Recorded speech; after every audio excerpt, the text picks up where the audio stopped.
हमारा ये है, पर्पस ये है। ऐसा सबका लक्ष्य हो जाए घर में, तो भले ही सबका स्वभाव उग्र रहे, पत्नी का स्वभाव उग्र रहे, सास का शांत रहे, चलेगा।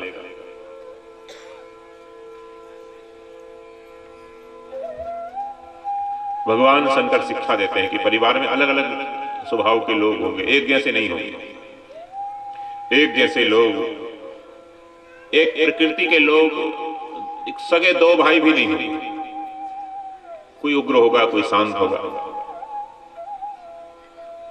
भीमसेन बड़े उग्र हैं, लेकिन बिना भाई की आज्ञा की कुछ कर नहीं पाते, कुछ कर नहीं पाते।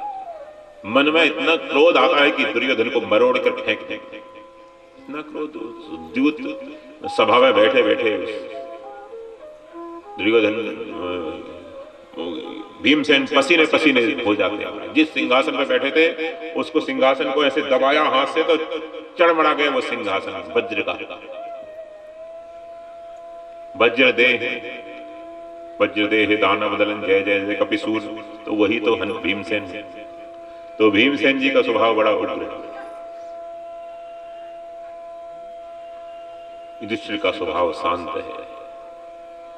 अर्जुन का स्वभाव सौम्य है।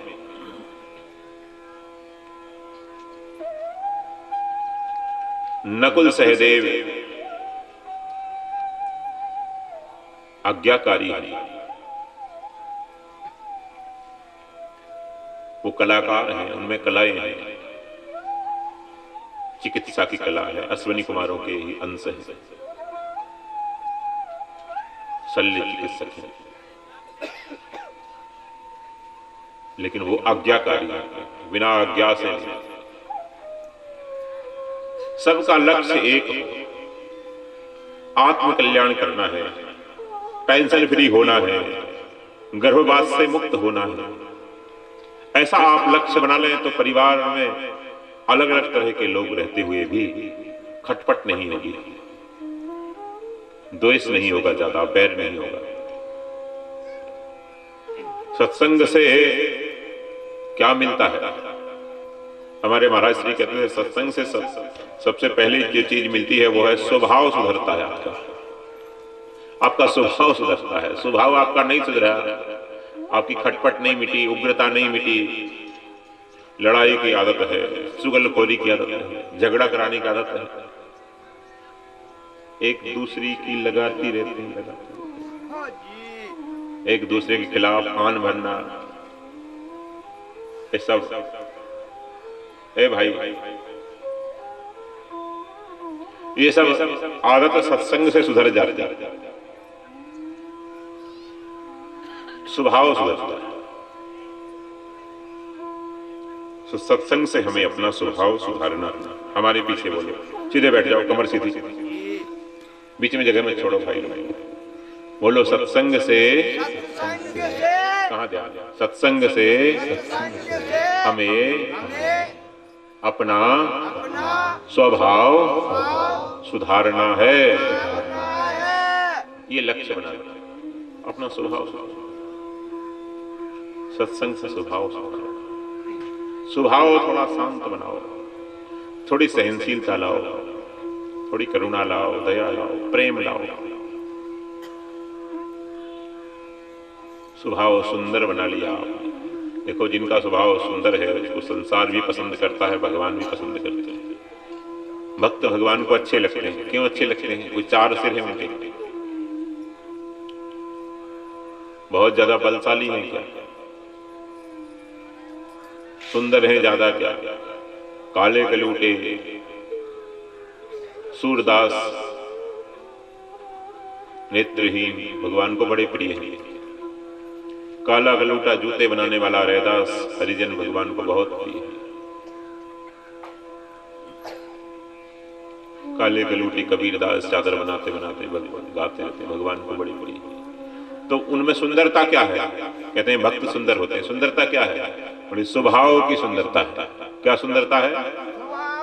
स्वभाव की सुंदरता। स्वभाव में बिगाड़ने वाली दो चीजें ज्यादा, स्वार्थ और अभिमान। स्वार्थ और अभिमान, व्यक्तिगत स्वार्थ और अभिमान, ये दो चीजें स्वभाव को बिगाड़ती हैं आपको। आपके जीवन को ये दो चीजें ज्यादा गंदा करती हैं। फिर राग द्वेष भी है और भी चीजें हैं, लेकिन ईर्ष्या भी है, लेकिन खास तौर पर स्वार्थ और अभिमान। ये दो दुर्गुण ऐसे हैं आपके स्वभाव को बिगाड़ देते हैं, पतन करते हैं। तो नारायण भगवान शंकर शांत बैठे, गृहस्थों के आदर्श हैं, लेकिन दक्ष को अशांति।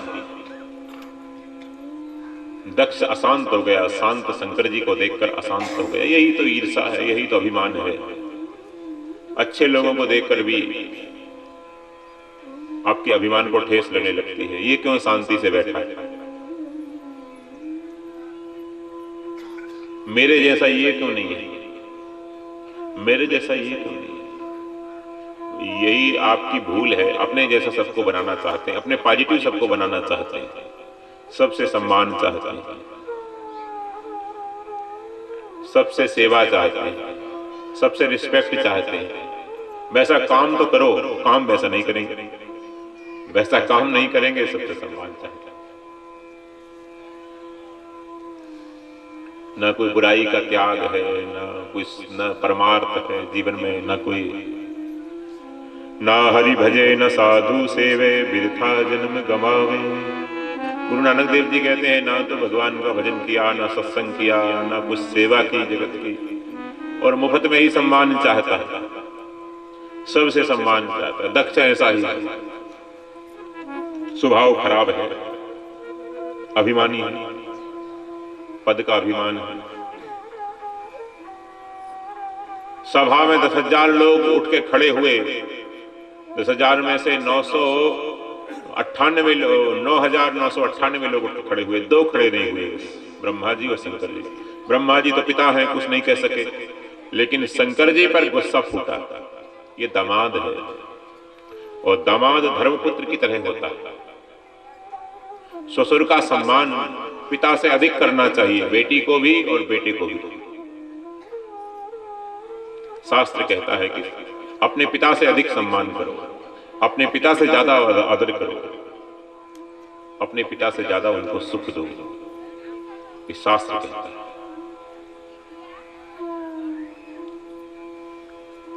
अब मजबूरी ये है कि भाइयों को तो कभी कभी मौका पड़ता है, लेकिन माताओं को तो रोज ही छाती पे चढ़ा है। फिर भी शास्त्र की आज्ञा है कि आप एक पिता को छोड़कर आई, अब इस पिता को अपना लो, इस पिता को अपना मानो, इनकी सेवा करो। वो कैसे ही है, ठीक है, गाड़ा वाड़ा में थोड़ी बहुत कंजूसी तो होती ही है, लेकिन नहीं देते आपको, कोई बात नहीं। ऋषिकेश, सॉरी, भूल जाता हूं बार बार, भूलने का स्वभाव है।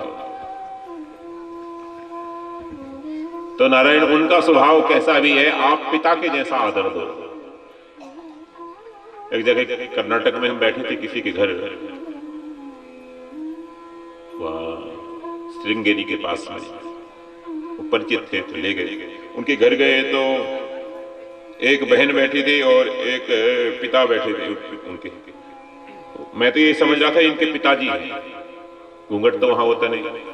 वो पापा पापा बोल रही थी, पिताजी पिताजी बोल रही थी, वो बात कर रहे थे, हंसकर पास में बैठे थे। कोई बात, बाद में पता चला इनकी बहू है। मेरे को अच्छा लगा, ससुर और बहू बेटी बाप की तरह व्यवहार करें, बात करें, एक दूसरे का सुख दुख पूछें, देखें, एक दूसरे की हेल्प करें, बहुत सुंदर।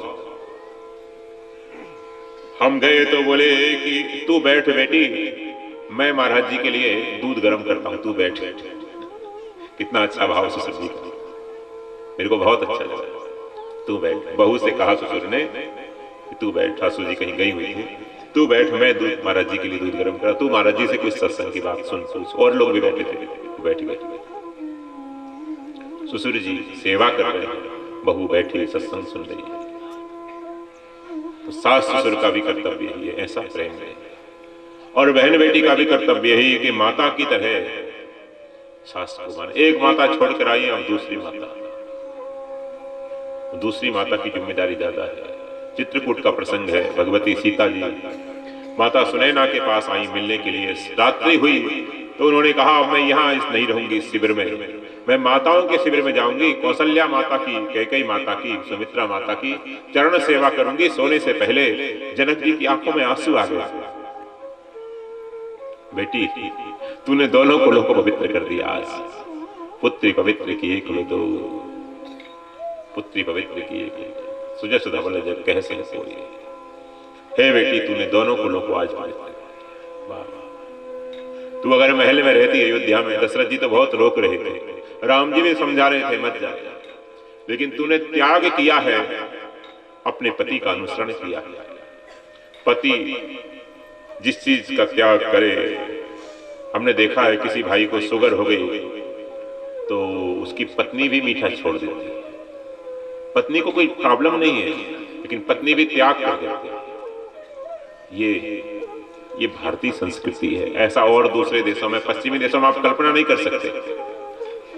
शुगर क्या छोड़ेगी, पति को ही छोड़ देगी। हाँ सीधा, ना रहे बांस ना बजे बांसुरी, पति को ही छोड़ देगी, शुगर क्या छोड़ेगी। महाराज जी को यहाँ से लाना चाहिए, आप वहां से ला रहे हैं, यहाँ से लाने चाहिए। बल्ली खोल से खोल दो, 2 मिनट कीर्तन करते हैं। महाराज श्री देव कौन से पधार रहे हैं।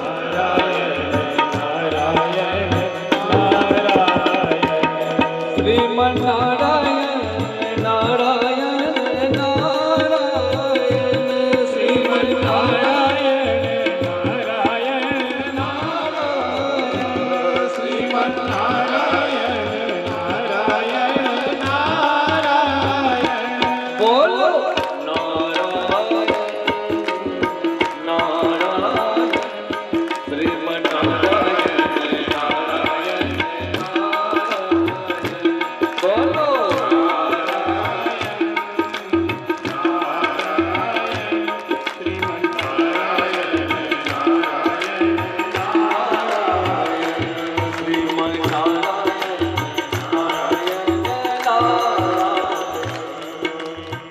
संस्कृत से महाराज जी के सामने कथा सुनाना तो ऐसा ही सूर्य के सामने दीपक दिखाना, लेकिन महाराज जी की आज्ञा से सुना।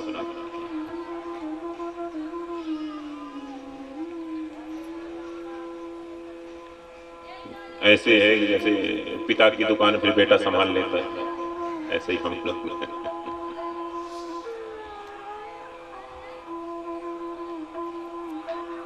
तो नारायण भगवान शंकर पर गुस्सा फूटा है दक्ष का कि दामाद होकर भी मेरा सम्मान नहीं करता। सिद्धू इधर पीछे, माताएं शांत नहीं रह सकती। 2 माताएं भी होंगी तो शांत नहीं। कोई कहता फलाना पुल, फलानी दीवार, फलाना फलाना बिना प्लेट का पुल बना है, वो है, कोई दीवार है झूलती हुई, ऐसा सबको फैल कर दे। एक बच्चा पास हुआ जिसने लिखा कि 2 माताएं एक कमरे में बैठी हैं, वो चुपचाप बैठी हैं। ये संसार का सबसे बड़ा आश्चर्य है। देखो सत्संग में भी बैठे बैठे कई माताएं शुरू हो जाती हैं, ठीक है। कई माताएं मिलती हैं, बहुत दिन में मिलती हैं तो बात करती हैं आपस में। क्या करें, घर में सास बात ना करने दे, यहाँ बाबा ना करने दे। आप लोगों के लिए घर में बीबी और यहाँ बाबा, ये दोनों चुप कर देते हैं। बाहर बाबा, घर में बीबी, तो क्या करे बेचारा। 2 पाटन के बीच में साबुत बचा न कोई।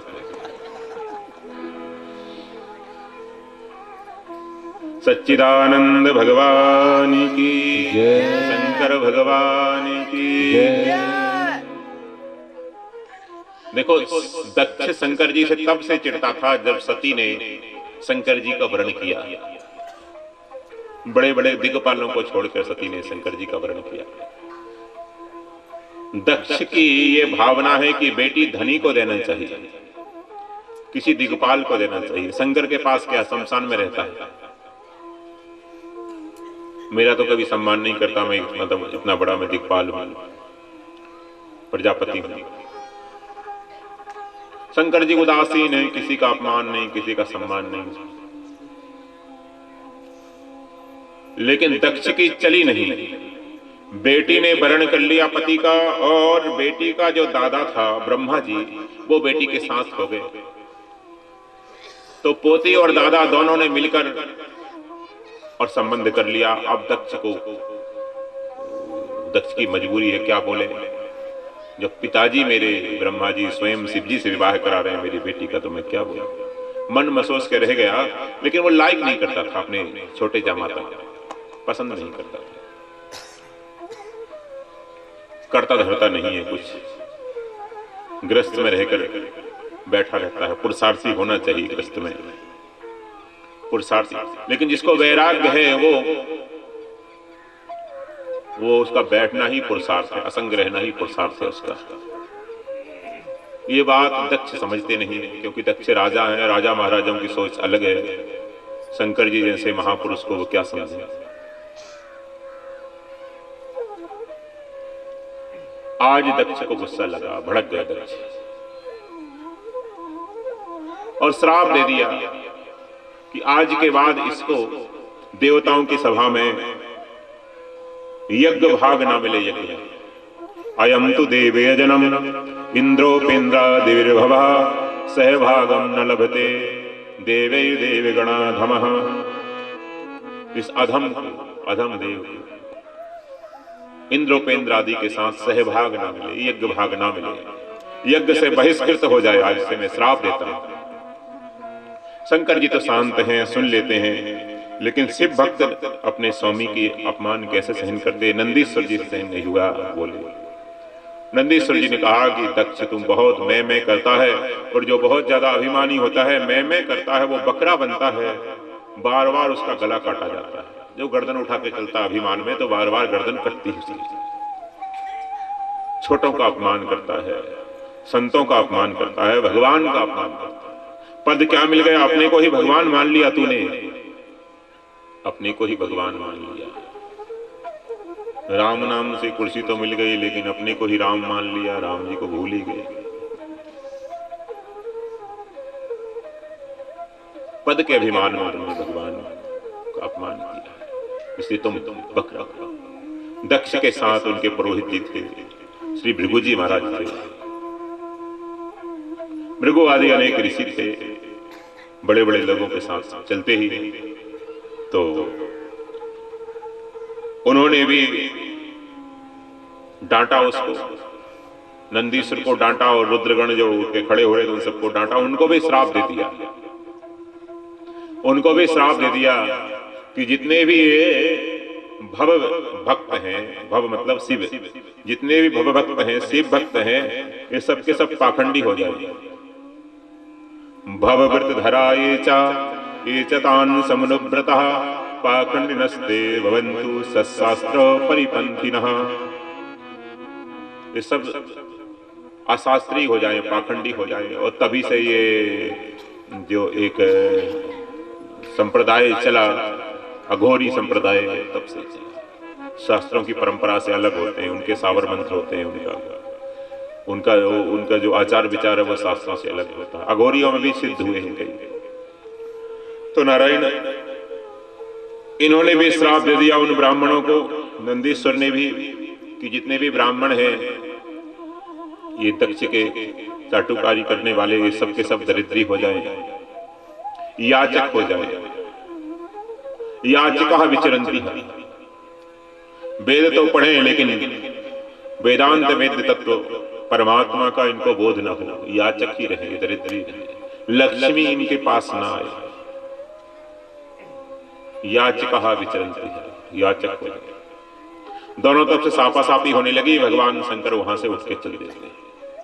किंचित विमन, थोड़ा सा विमन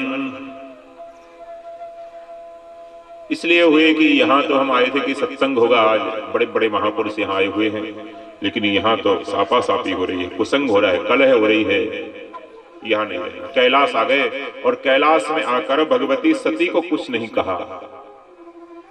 इस शिक्षा दी है भगवान शंकर ने, ग्रस्तों के तो आदर्श है कि बाहर की कलह घर में नहीं लाना चाहिए। आप इसका काम आप इसमें, घर का काम नहीं। कहीं गए आप, रिश्तेदारी में गए, ससुराल में गए, और आपका अपमान हो गया, तो तो आकर घर में आप जो कलह करते हैं कि तेरे बाप ने मेरा अपमान किया, इतनी हिम्मत, बाहर की कलह घर में मत लाओ। बाहर की कलह घर में लाओगे तो घर में भी युद्ध होगा, बाहर घर में भी टेंशन होगा। घर में तो शांति से रहो। घर में कुछ काम शांत चित्त से करना चाहिए। पति पत्नी को बात शांत चित्त से करना चाहिए। भोजन शांत चित्त से बनाना चाहिए। भोजन ठाकुर जी को भोग लगाकर वो प्रसाद शांत भाव से पाओ। वहां टीवी बंद, बीवी बंद, शांत भाव से, मोबाइल बंद। कई लोग तो मोबाइल में लगे रहते, भोजन करते, पता ही नहीं चलता क्या खाया है, नमक ज्यादा है, कम है, पागल हो गए। पागल लगभग 30% तो सभी आजकल। भोजन शांत चित्त से करो, मोबाइल अलग अलग। जब शयन करने जाओ तो शांत चित्त से, सुबह ब्रह्म मुहूर्त में उठो तो शांत चित्त से उठो, और सुबह भगवान का पूजन करो तो बिल्कुल शांत चित्त से करो। मंदिर में जाओ तो शांत चित्त से। यहां शांति रखनी चाहिए, यहां अशांति नहीं। बाहर जाओ, किसी काम से कलह हो जाए, अशांति हो जाए थोड़ी बहुत व्यवहार में, कोई बात नहीं, लेकिन घर में शांत रखो। घर का वातावरण शांत रखो। वहां वाइब्रेशन नेगेटिव नहीं होना चाहिए। ये ख्याल रखना चाहिए गृहस्थी को। शंकर जी शिक्षा देते हैं। बहुत वर्षों बाद दक्ष ने यज्ञ किया है।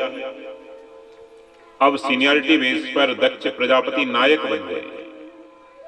जैसे हमारे यहां सरकार है, वैसे ही देवताओं की भी सरकार है। इस ब्रह्मांड की सरकार है, बड़ी सरकार है, जो बहुत लंबे समय के लिए बनती है। उसमें सबसे बड़ा होता है परमेष्ठीपति, फिर प्रजापति नायक है, फिर प्रजापति, फिर मनु, फिर इंद्र। इस तरह से सप्तऋषि आदि, ये सब वो है, पूरी मिनिस्ट्री होती है उनकी। तो परमेष्ठी पद पर ब्रह्मा जी विराजमान होते हैं। फिर कोई महापुरुष, बड़े तपस्वी प्रजापति नायक होते हैं। फिर तीसरी श्रेणी के जो होते हैं प्रजापति होते हैं। फिर मनु होते हैं हर मनवंतर में, अष्टम स्कंध में आप श्रवण करेंगे।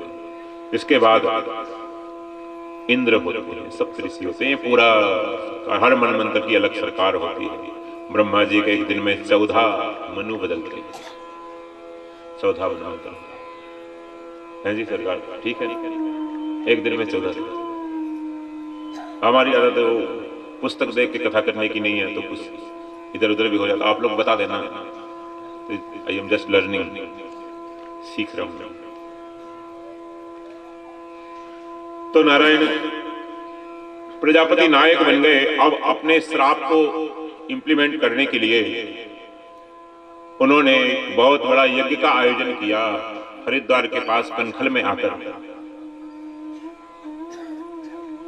और उस यज्ञ में सबको बुलाया। भगवान शंकर को छोड़ दिया है, ना बेटी को बुलाया, ना दामाद को बुलाया। अच्छा, भगवान शंकर तो अजात शत्रु हैं, लेकिन दक्ष का बैर पत्थर की लकीर है, अभी भूला नहीं है दक्ष।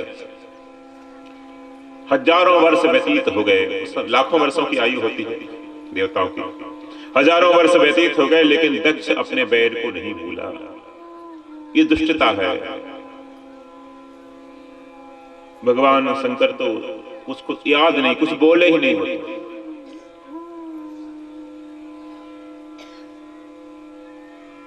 दक्ष को याद है कि मैंने श्राप दिया था और शंकर मेरा बैरी है, और शिव शंकर को अब मैं मजा चखाऊंगा तो यज्ञ में अपमान करूंगा।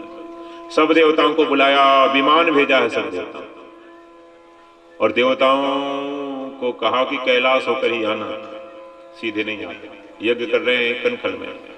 कनखल कहाँ है? बद्रीनाथ के नीचे।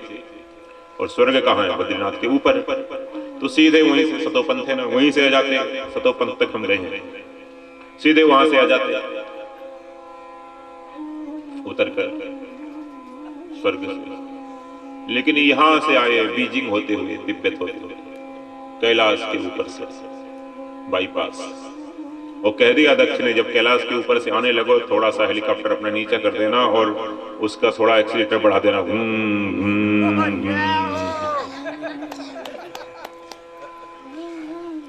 दो लोगों का बैर होता है तो तीसरे आदमी को आनंद आता है, उसमें मजा लेता है।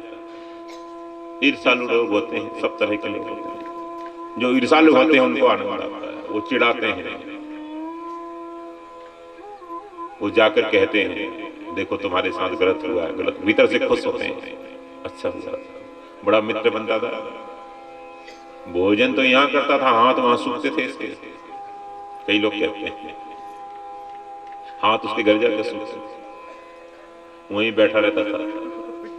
सुबह शाम जब देखो तब, सुबह शाम जब देखो तब शर्मा जी के यहाँ, शर्मा जी के यहाँ, शर्मा जी। अब देखो शर्मा जी ने ऐसे निकाल के फेंका मक्खी की तरह। अब देखो पता चल गया ना। लोगों को चर्चा का, निंदा का मौका मिल जाता है, अपमान का मौका मिल जाता है। देवांगनाओं को भगवती सती ने देखा, उनकी बेणी से फूल गिर रहे हैं, देवांगनाएं नाच रही हैं विमानों में, फूल गिर रहे हैं बेणी के। और भगवती सती ने बाहर आकर पूछा ये उत्सव किस लिए हो रहा है? आप लोग इतने उत्सव करते करते इतने फंक्शन में कहां जा रहे हैं?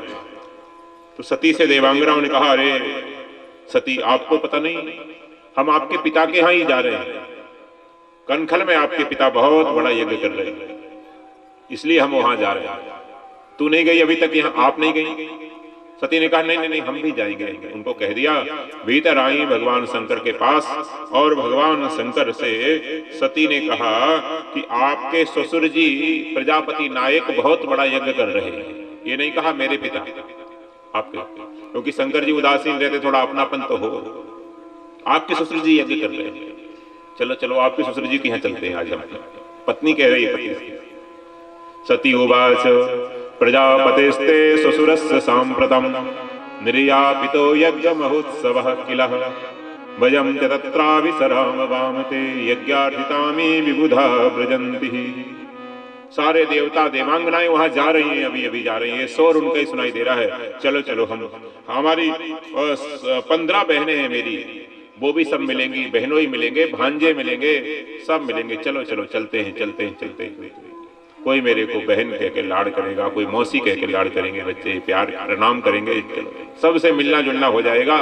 मायके में उत्सव हो तो माताओं को बड़ा हर्ष होता है, ससुराल में हो तो सोचती हैं बोझ आ गया, और मायके में हो तो बड़ा हर्ष होता है। बुरा ना मानो, होली ये दुभात नहीं करना चाहिए। उत्सव तो उत्सव है, आनंद लो, ससुराल में भी आनंद लो, कोई बात नहीं। थोड़ा पल्लू डाल कर ही नाच लो ससुराल में, सिर पर। मायके में तो पल्लू फल्लू लल्लू सब खत्म हो जाता है, ससुराल में पल्लू डाल कर ही नाच लो। कोई दोनों को एंजॉय करो ना। क्यों ये छोटी छोटी लाइन बना रखी है अपने संकुच? मायके में हो तो को नई नई साड़ी लाएंगे, नई नई साड़ी लाएंगे। राजस्थान में हमने देखा कि वो बड़ा सा वो लगा लटका लेते हैं यहाँ से माताएं। मायके में कोई काम हो तो सोने का चूड़ामणि, राजस्थान में भी पहनती माताएं ना, बड़ा सोने का गोल्ड का। आप लोगों के पास तो है ही नहीं। आज लड़ाई करो घर जाकर, ये हमारे पास क्यों नहीं? क्या नहीं है? बोले जो महाराज जी ने बताया था। क्या बताया था? बोले जो महाराज जी ने बताया। एक आदमी ससुराल में पहली बार उसने बड़ा खाए, सुंदर सुंदर उसमें छाछ में दही बड़ा ससुराल, बहुत सारा और भी सामान बना। तो अपने पत्नी को ले आया घर, और पत्नी को घर लाकर मायके से कहता वो बना जो वहां बना था, वो बना जो वहां बना था, वही बना। तो क्या बना था? वहां तो बहुत सी चीजें बनी थी। नहीं नहीं, वही बना जो वहां बना, वही बना। उसको समझ में नहीं आई। ये भोला कमार लगा लट मारने के लिए, मारा उसको बेचारी को। पड़ोसन आई, अरे राम राम राम, तूने तो बहू को बड़ा बना दिया फुला के। बोले वही तो मैं कह रहा था, वही तो मैं कह रहा था, बड़ा ही तो बना। बोले बेचारी सूझ गई, बड़ा की तरह हो गई। बोले वही तो बोला वो आज जो महाराज जी ने कहा है वही गहना लाओ उनको। तब सब भाई लोग हमारे पास आएंगे, हम कहेंगे पहले सत्संग में आओ फिर बताएंगे क्या, पहले कथा में आओ फिर बताएंगे क्या। सच्चिदानंद भगवान की जय। भगवान शंकर ने पूछा कि कोई निमंत्रण है क्या? भगवती सती ने कहा निमंत्रण जरूर आया होगा, लेकिन निमंत्रण लेकर जो नाई आया है वो थोड़ा अपने दूसरे नाइयों के पास बैठ गया होगा, कुछ वो खाने लगा होगा, मिठाई की स्पेशल बनती है गाड़ा वाड़ा में, जलेबी खाने लगा होगा, आया जरूर होगा, आने वाला होगा। भगवती सती ने कहा दूसरी बात यह है कि यज्ञ में, सत्संग में, कथा में निमंत्रण की आवश्यकता नहीं होती। सत्संग में निमंत्रण की आवश्यकता नहीं होती, ज्ञान यज्ञ में निमंत्रण की आवश्यकता नहीं होती। उसमें तो जाना चाहिए, किसी भी सोर्स से, किसी भी तरीके से, किसी भी माध्यम से आपको ज्ञात हो जाए कि सत्संग हो रहा है, तो वहां सत्संग का सम्मान है, अपना आत्म कल्याण करना है, उद्धार करना है, टेंशन फ्री होना है, जाना ही चाहिए। मस्त नहीं जाते तो सत्संग का अपमान है। इसलिए ऐसा नहीं सोचना चाहिए कि निमंत्रण दिया है शर्मा जी ने तो जाए, नहीं, निस्संकोच आओ, खुला दरबार। हम तो पहले कह देते हैं आयोजकों से कि एक एक को अटेंड मत करना, एक एक को अटेंड मत करना, वैसा आप सत्संग सुनो, कार्यकर्ता दो चार रहे अलग बात है, बैठे आए लोग करें सत्संग सुने जाए, क्योंकि यहाँ कोई विवाह शादी तो है नहीं, सत्संग है। जो लोग सत्संग में भी निमंत्रण की अपेक्षा करते हैं वो समझो कुसंगी है, वह कुसंगी है। हमारे महाराज श्री के सत्संग में निमंत्रण की आवश्यकता नहीं होती, पता चल जाए तो जाना चाहिए। ठीक है, निमंत्रण देना चाहिए, लेकिन याद ना रहे, कहीं प्रचार ना हो पाए, कोई भूल जाए तो भी जाना चाहिए। ये अभिमान का सूचक है, बिना निमंत्रण के नहीं जाए। भगवान शंकर ने कहा ठीक है, लेकिन जहां कोई बैर रखता हो वहां, और हमसे बैर रखने के लिए आयोजन किया हो। सती ने पूछा आपसे बैर कौन रखेगा? तब बार बार पूछा, तब आज वो बात बताई लाखों वर्ष पहले की भगवान शंकर ने कि तुम्हारा पिता हमसे बैर रखता है।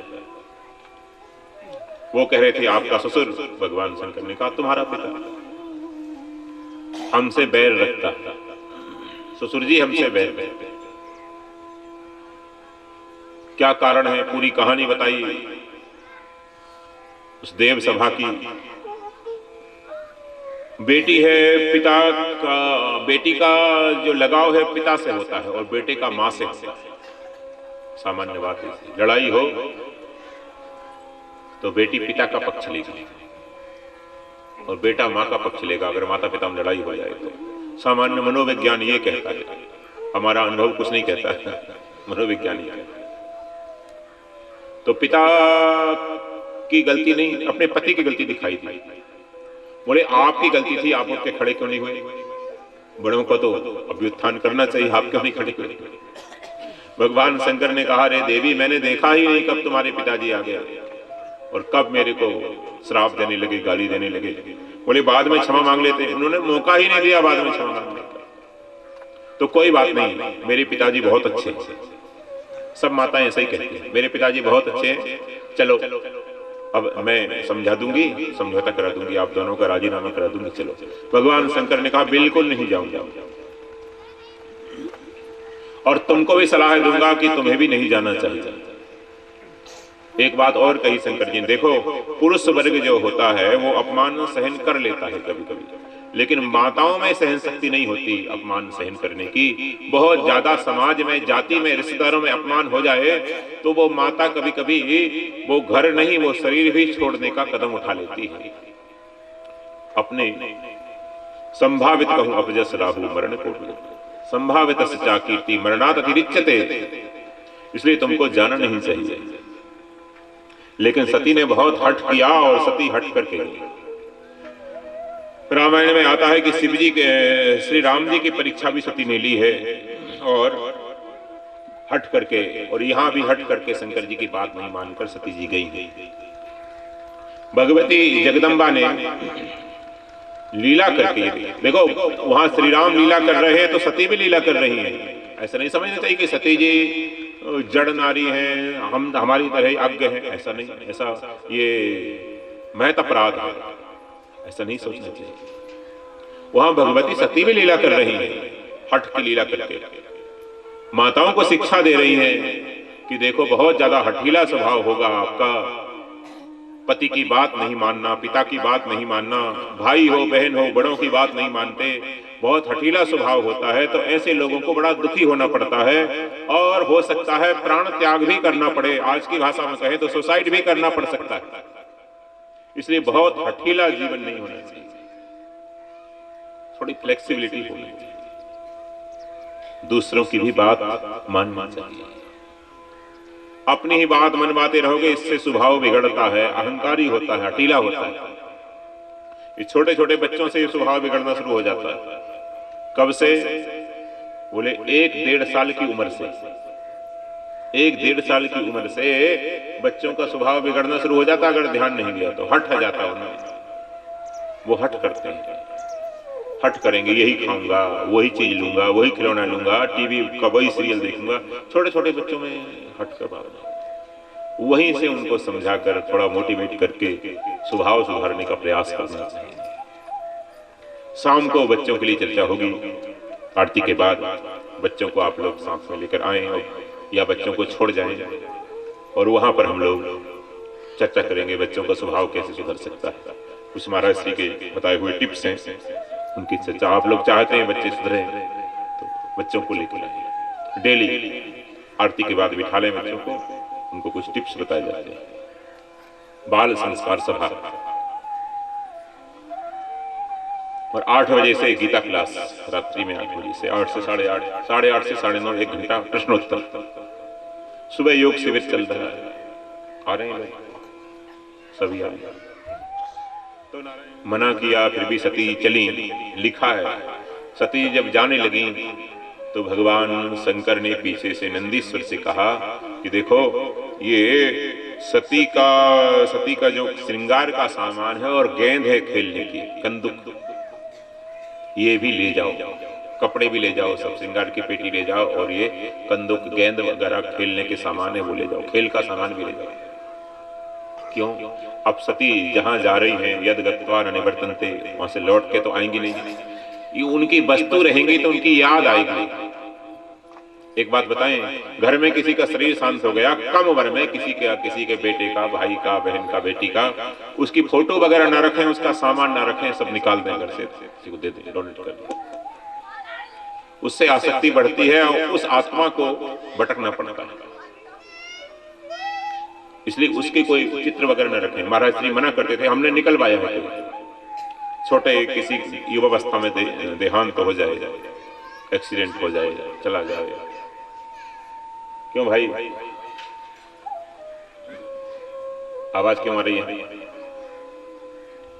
तो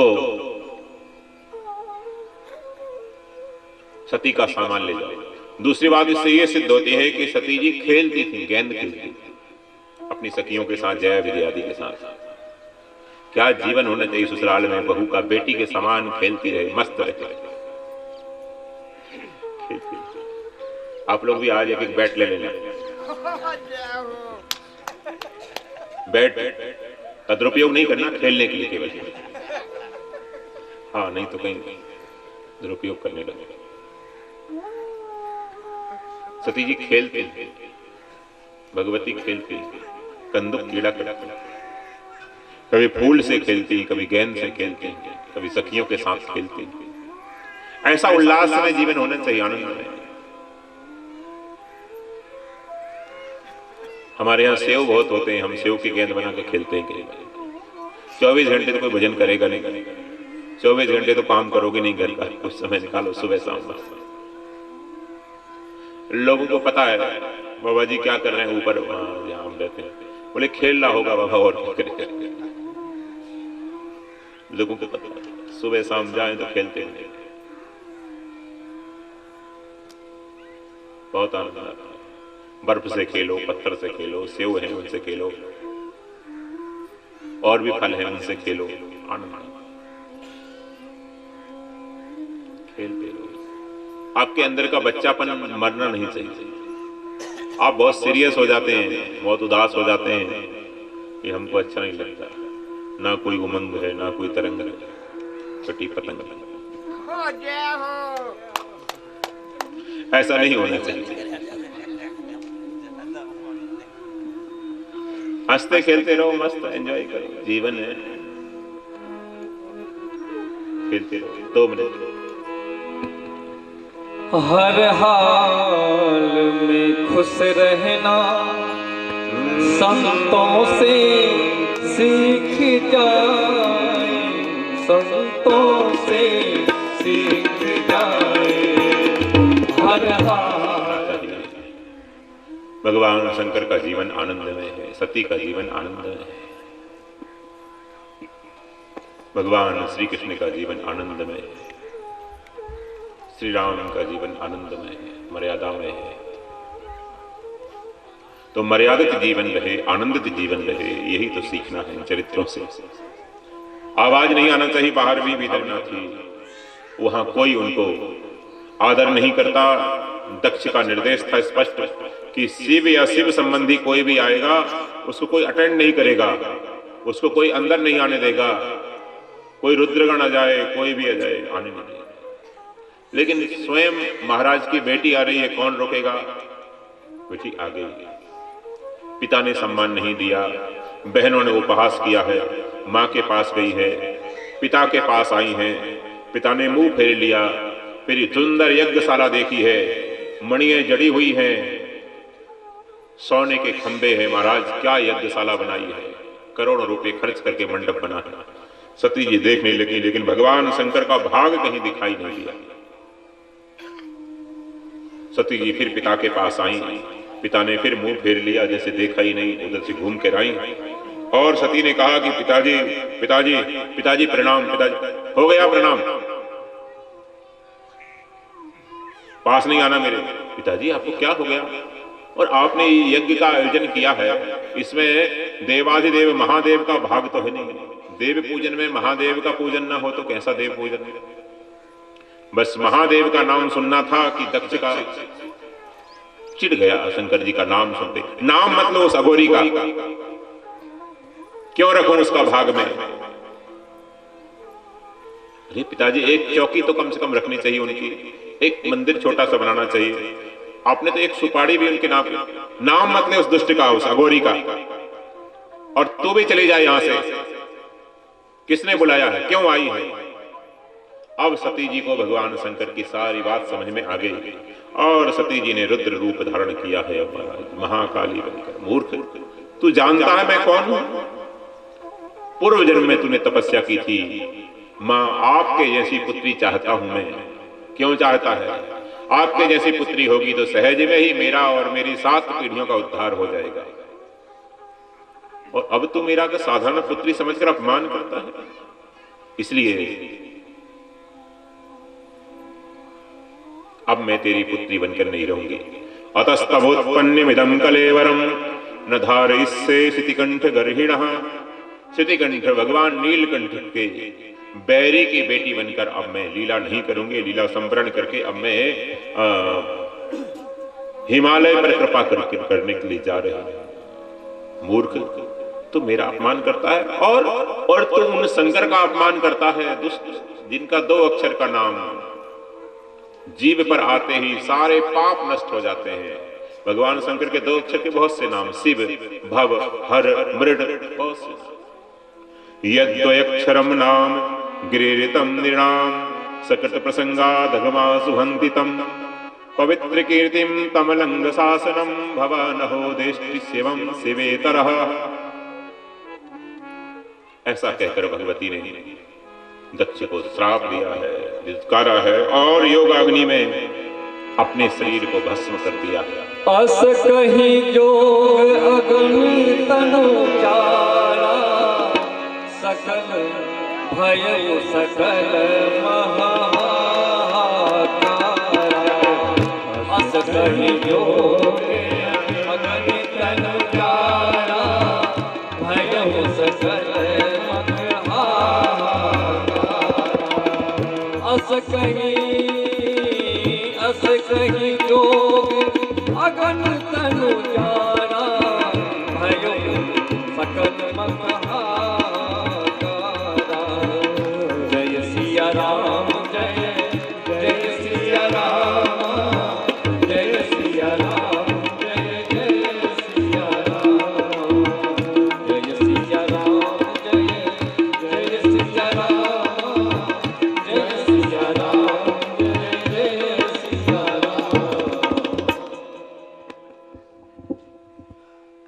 बाद में रुद्रगणों ने यज्ञ विध्वंस करने का प्रयास किया है,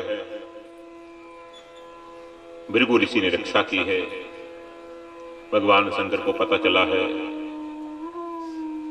वीरभद्र रूप धारण किया है, वीरभद्र अवतार है भगवान शंकर का, अंशावतार है वीरभद्र जी, ऋषिकेश में विराजमान है वीरभद्र जी। उन्होंने जाकर सब देवताओं को दंडित किया है और फिर देवता आए हैं भगवान शंकर के पास ब्रह्मा जी को लेकर, उनको मनाया है और बाद में फिर से दक्ष को बकरे का सिर लगाया है और भगवती जगदम्बा यहाँ पार्वती रूप में लीला करती हैं। फिर से भगवान की शंकर की सहधर्मणि बनी है और कथा शिव पुराण में बड़ी विस्तार से आती है, रामचरितमानस में भी आती है। इसके बाद यहाँ तक दक्ष पुत्रियों का वर्णन किया गया, मनु पुत्रियों का वर्णन किया गया, आकुति, देवहूति और छोटी प्रसूति। तो प्रसूति की छोटी पुत्री थी सती। अब मनु पुत्रों का वर्णन करते हुए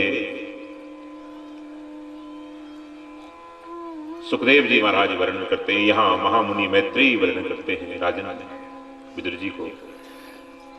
मनु पुत्रों में बड़े हैं प्रियव्रत और छोटे हैं उत्तानपात, लेकिन प्रियव्रत तपस्या करते रहे और वो पंचम स्कंद के पात्र हैं। छोटे उत्तानपात को राज्य देकर मनु महाराज चले गए वन में और वन में जाकर भगवान की भक्ति करते हैं और फिर भगवान को पुत्र रूप में मांगते हैं, वही दशरथ बनते हैं। इधर मनुपुत्र उत्तानपात राज्य कर रहे हैं, राज्य बड़ा सुंदर है इनका, कहीं कोई कमी नहीं है, बहुत मनस्वी हैं, यशस्वी हैं, योगी हैं। बस कमी हुई तो एक कमी इनके जीवन में है। क्या कमी है? पत्नियां 2 हैं, ये कमी है। एक से ही अधिकांश लोग परेशान हो जाते हैं। हमारे यहाँ ऋषिकेश में तो 2 हो तो सुनीति और सुरुचि। रुचि पूर्वक विवाह किया है, गांधर्व विधि से लव मैरिज की है, दूसरी पत्नी लाए है। सुरुचि रुचि पूर्वक विवाह है। केवल बाहरी सुंदरता देखकर ऐसा नहीं सोचना चाहिए कि आदमी सुंदर होगा, हृदय से भी सुंदर होगा। हमारे यहाँ स्वभाव की सुंदरता को महत्व दिया गया, चमड़ी की बाहर की सुंदरता को इतना महत्व नहीं दिया गया।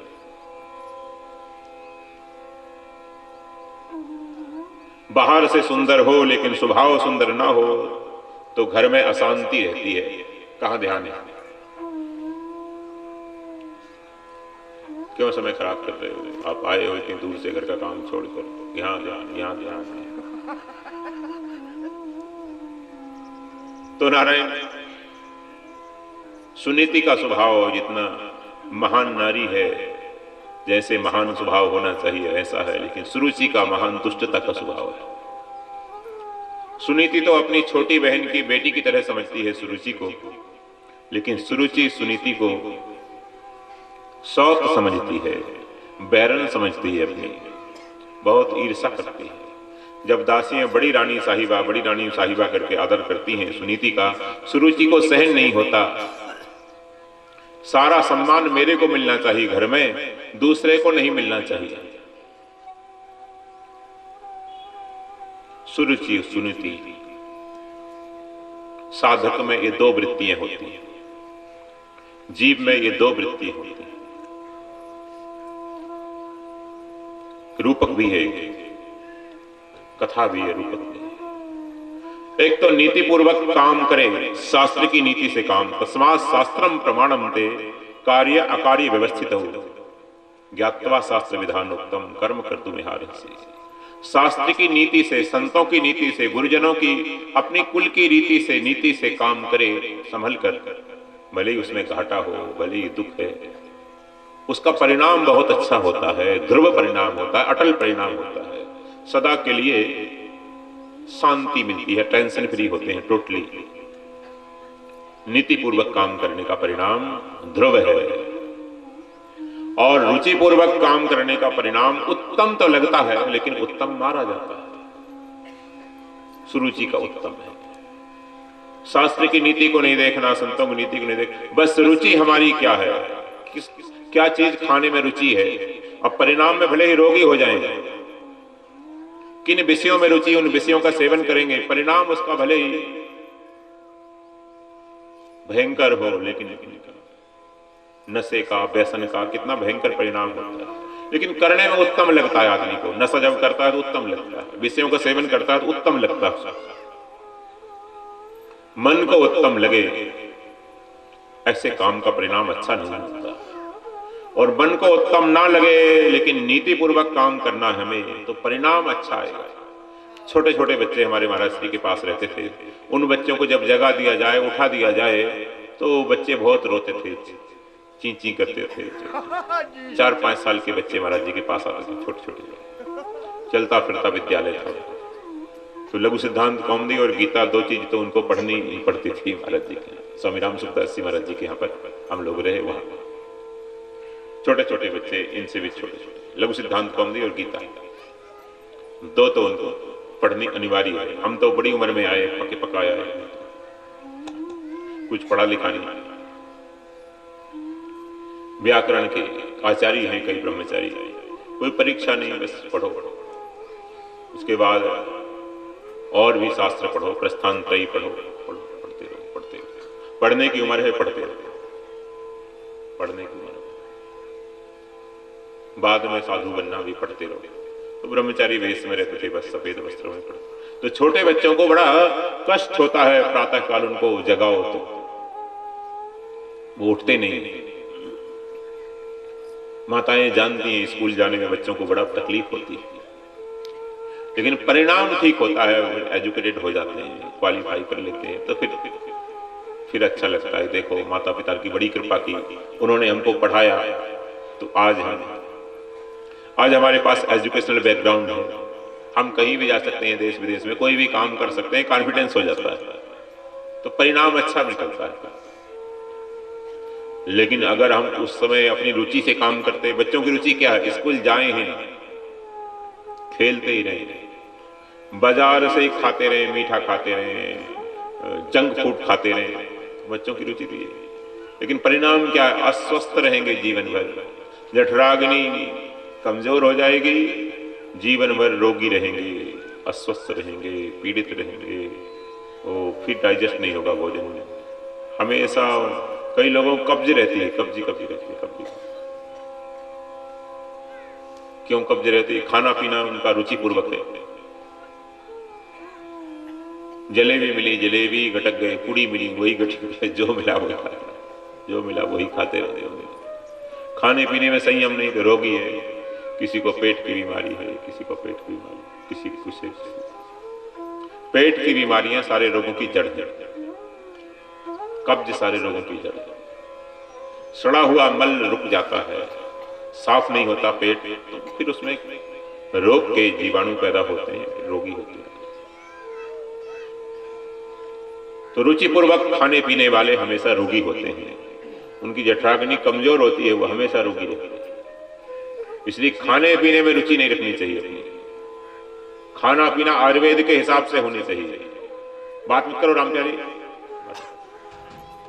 खाना पीना आयुर्वेद के अनुसार से, सोना जागना आयुर्वेद के शास्त्रों के अनुसार से। आहार विहार, युक्ताहार विहारस्य युक्त चेष्टस्य कर्मसु युक्त स्वप्नावबोधस्य योगो भवति दुःखः। नात्यस्नतस्तु योगोस्ति न चैकान्तो मनस्नतः न चाति स्वप्नशीलस्य जाग्रतो नैव चार्जुनः।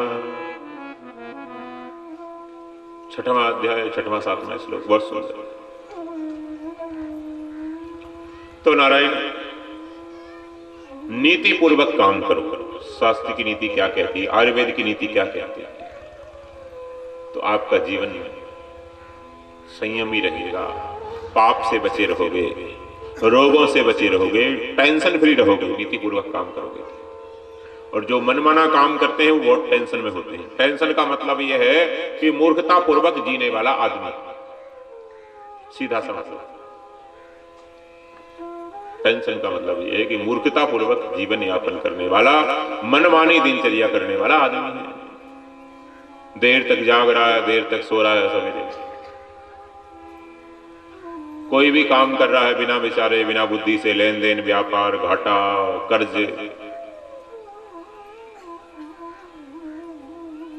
नीति पूर्वक काम करो। शास्त्र की नीति क्या कहती है? बच्चों का लालन पालन में नीति पूर्वक। लाड़ेत पंचवर्षाणि ताड़ेत वर्ष दशानि च प्राप्तेत षोडशे वर्षे पुत्रम मित्रवद आचरे। नीति पूर्वक काम। शास्त्र की नीति, संतों की नीति, कुल की नीति उसको देखो। मनमाना मत चलो, हंस की चाल मत चलो, मनमाना आचरण मत करो।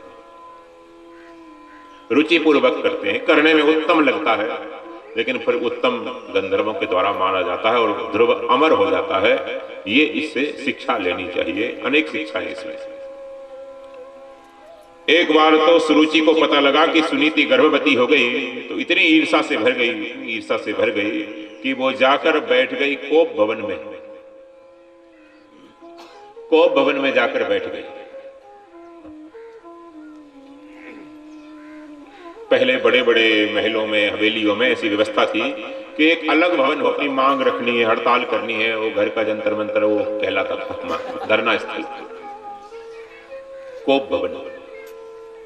और उसका कॉन्सेप्ट ये था कि सारे घर में क्रोध के, काम के, लोभ के परमाणु नहीं भरने, घर को बंदर की तरह पवित्र रखना है। घर में अगर आप क्रोध करेंगे तो बच्चे उस हवा में श्वास लेंगे और बच्चे भी जिद्दी होंगे, क्रोधी होंगे, हठीले होंगे और आपका जीवन भी नरक बना देंगे। घर में नहीं।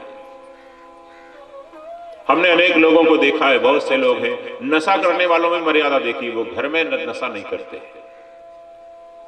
बाहर नशा करने वाले भी इतना विवेक तो रखते हैं। उनसे भी हम गए बीते हो गए।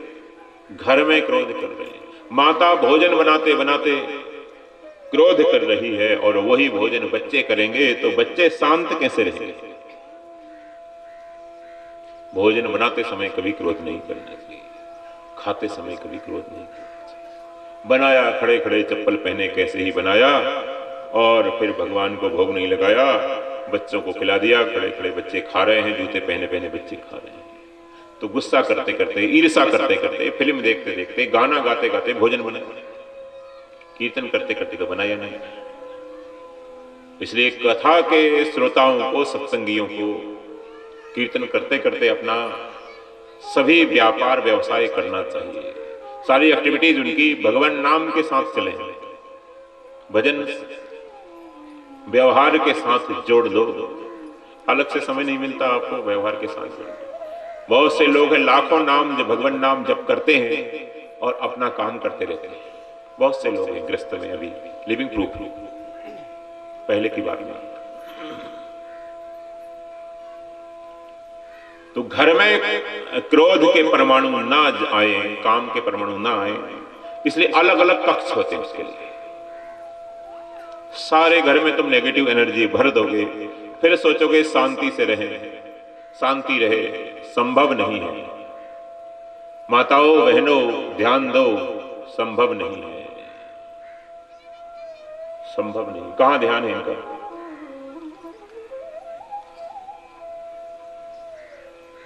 सो रही है, सो रही, कोई बात नहीं। किसी को नींद ना आती हो, कथा में लाके बिठा दो, कथा में फिर पाए का सहारा ले लो। बातों ही बीत गयो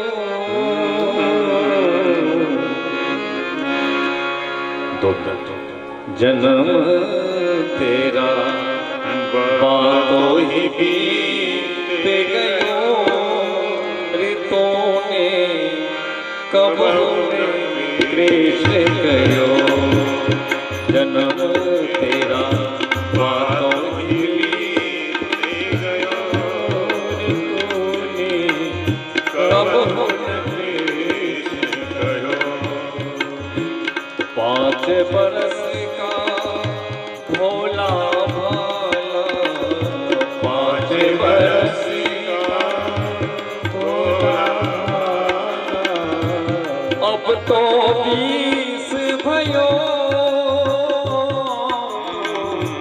अब तो 20 भयो, मकर 25 माया कारण,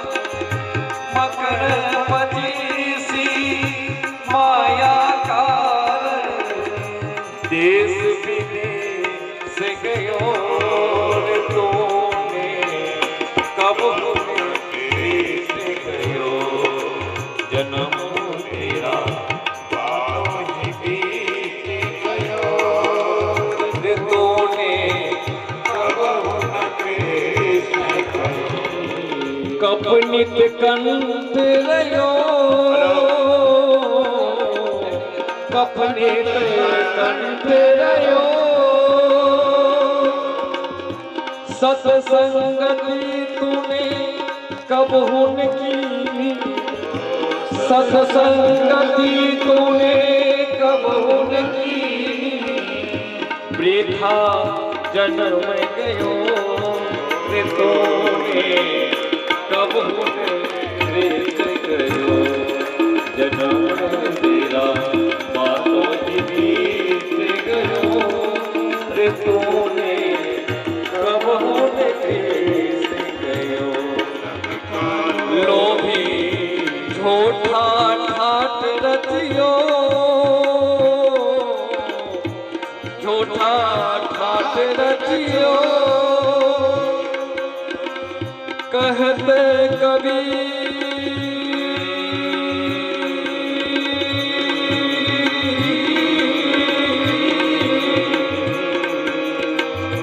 कहते कभी समझ मन तो क्यों हो गयो